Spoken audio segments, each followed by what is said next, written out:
இன்றைய நற்செய்தி வாசகம். உலகெங்கும் சென்று நற்செய்தியை பறைசாற்றுங்கள். மார்க் எழுதிய தூய நற்செய்தியிலிருந்து வாசகம்.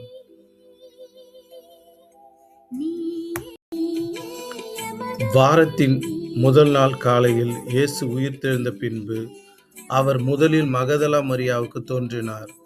அவரிடமிருந்துதான் அவர் 7 பேய்களை ஓட்டியிருந்தார். மரியா புறப்பட்டுச் சென்று இயேசுவோடு இருந்தவர்களிடம் இதை அறிவித்தார். அவர்கள் துயருற்று அழுது கொண்டிருந்தார்கள்.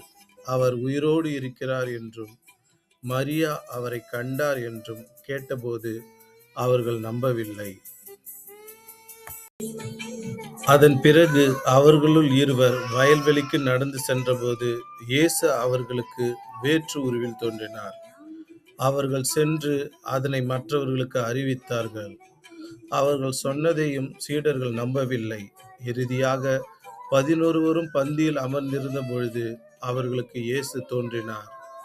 உயிருடன் எழுப்பப்பட்ட தம்மை கண்டவர்கள் சொன்னதையும் நம்பாமல் அவர்கள் கடின உள்ளத்தோடு இருந்தமையால் அவர் அவர்களுடைய நம்பிக்கையின்மையை கண்டித்தார். இயேசு அவர்களை நோக்கி, உலகெங்கும் சென்று படைப்பிற்கெல்லாம் நற்செய்தியை பறைசாற்றுங்கள் என்றுரைத்தார். இது ஆண்டவரின் அருள்வாக்கு. இறைவா, உமக்கு நன்றி. Praise the Lord.